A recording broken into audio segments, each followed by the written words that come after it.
It's the Real Estate Podcast, brought to you by ANZ Home Loans for financial well-beings. Hey, welcome back to another episode of the Real Estate Breakfast across another weekend. Boy, that didn't take long from one weekend to the next.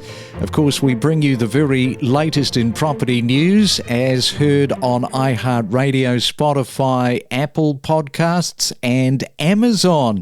Yes, it's a Saturday morning, the 18th day for May.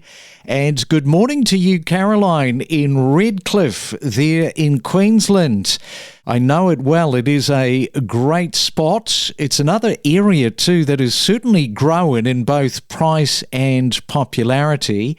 And you've written in, this is interesting, because you say that you're 38 years of age, you're childless, and you've been to over 50 countries, and did the first half of your life living and experiencing life. Now it's a different story because you're trying to save and buy your first property, and next year you tell me that you hope that you're going to be successful in doing that. In the meantime, you say that you are listening every morning for advice. Well, really nice to have you with us and let us know how that goes, particularly next year when you buy that property. Well, let's right now, since we're in Queensland talking about Redcliffe, let's go further north and right up to Darwin and catch up this morning with Will Johnson from Herron Todd White. And good morning to you, Will. Welcome back to the Real Estate Breakfast. Good morning, Craig and the listeners. Yeah, great to be back on the podcast. Thank you. What do you think about that? That's the dilemma, isn't it, for a lot of people? Yeah, let's get out and enjoy life like Caroline has done there, right up to 38, but bit of a struggle to then go and buy, your first home in this market. Yeah, that's an amazing story. 50 countries, and I'm sure a very busy Instagram profile with lots of great memories on there. It's a fascinating piece with the smashed avocado generation, and now then turning your attention to buying a property. And do you rent vest? Do you buy something that you live in as an owner occupier? There's certainly a lot of challenges in the cost of living, and interest rates are really biting that section of the market. It's an interesting dilemma. Take on the early purchaser as a 19, 20-year-old or travel and see the world and then, come back to it now.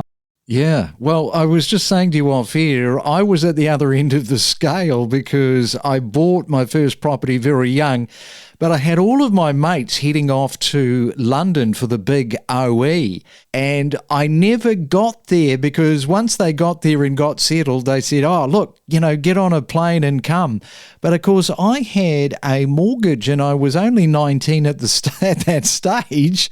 And of course, now they've got all those memories because you can't buy memories, can you? Caroline, you've got those memories.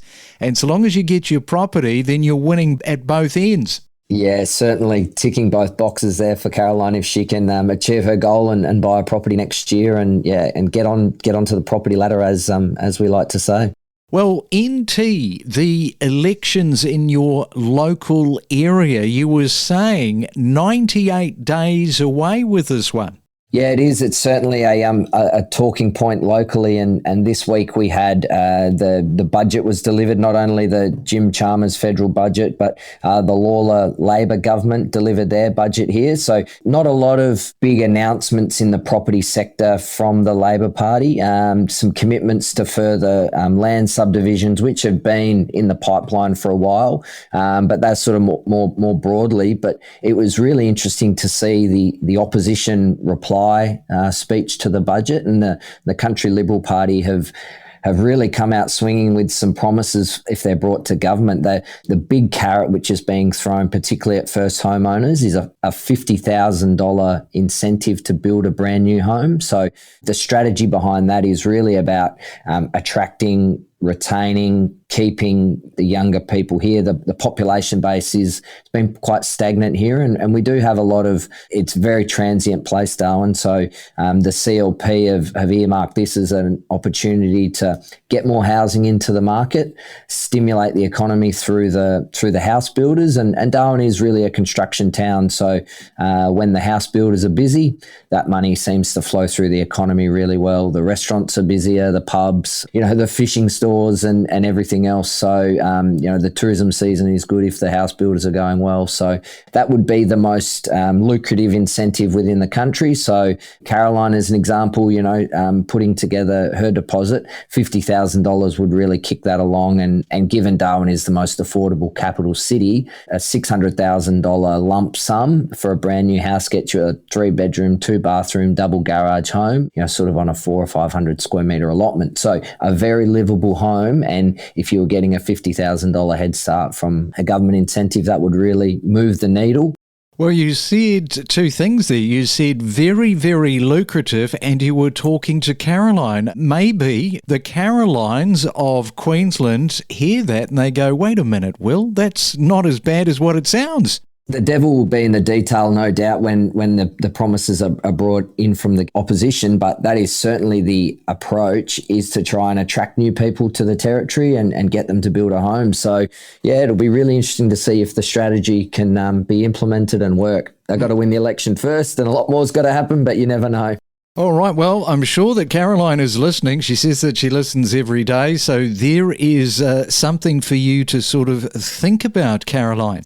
Also, we should sort of point out the most affordable capital city in the country is Darwin, because if you were in Sydney getting a $50,000 grant, a build grant, not quite stacking up the same as Darwin does.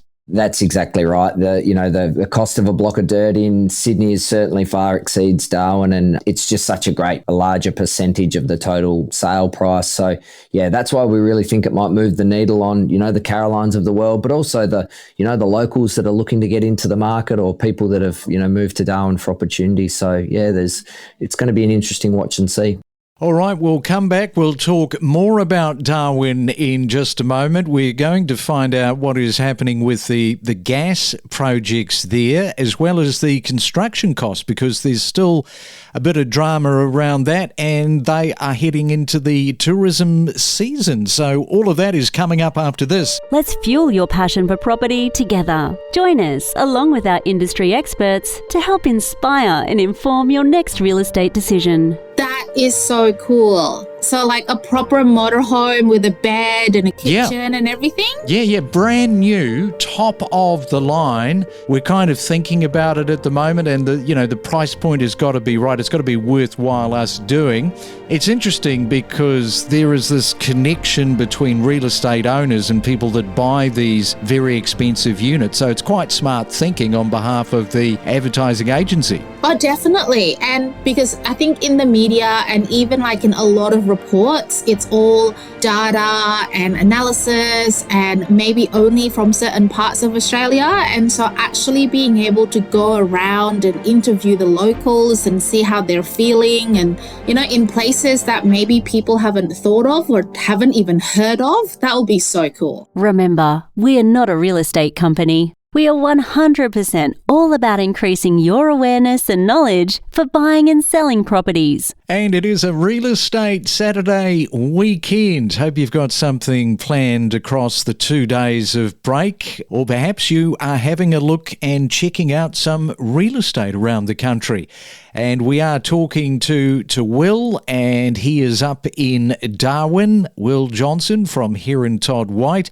And how is the gas projects going? Final investment being called, is it? Yeah, it's certainly getting close, Craig. The onshore exploration through the Beetaloo Basin, which is down in and around Tennant Creek and the Katherine area, sort of 500 to 700 kilometres south of Darwin. We're expecting some final investment decision on a couple of major projects down there with Tamboran Resources and Empire Energy. The NT government have signed a memorandum of understanding to get that first supply of gas that comes out of the Beetaloo Basin. So that's to support the energy grid here, and as we look to transition to net zero. So the national policy the Labor Party have rolled out is certainly, using gas to transition as we get to renewables. The opportunities for the NT and the projects that could roll on from the gas over the next decade is certainly an immense opportunity, that can really bring those projects and the work to not only to Darwin, but to places like Tennant Creek and Katherine and Alice Springs, as we look to further encourage people to come to the NT NT for work opportunities, and and that does align quite well if you are moving up to the NT. It is such an affordable place to buy a property.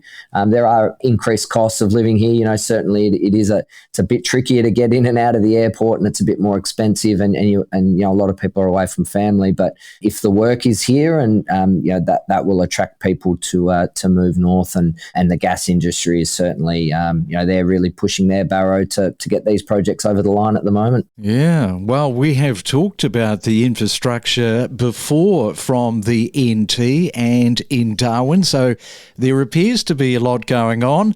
Now let's have a look at the construction. Now, the cost of building, everybody is getting a headache from this. Doesn't matter whether you're in Australia, whether you're in the UK, whether you're in the US, it is drama, drama, drama. What is the latest going on in Darwin? Yeah, it's a similar story here. Skilled labour is we're not immune from those issues and restraints here. We certainly need to look to build our population base and have the skilled labour here. The labour costs are really continue to push upwards. Materials seem to be stabilising, but they're certainly, they're stabilising at a much higher level than where they were at, 24 to 36 to, 60 months ago, in those pre-COVID environments.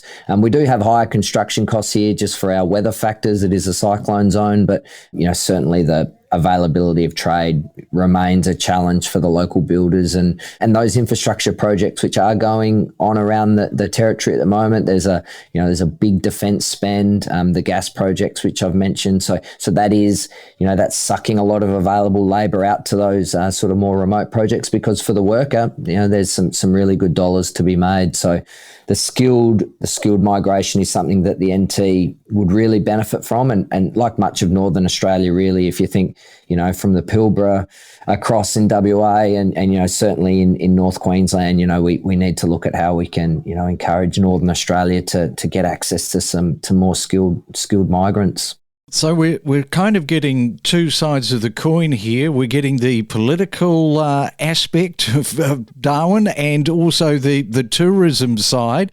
So you're selling it really well, Will, and we've got the tourism season, of course, coming up. Yeah, the magic dry season is here. The weather has certainly turned, and this Saturday morning it's beautiful. We're starting to see that Bass in the Grass is the big music festival that is run here. So that's on today in Darwin.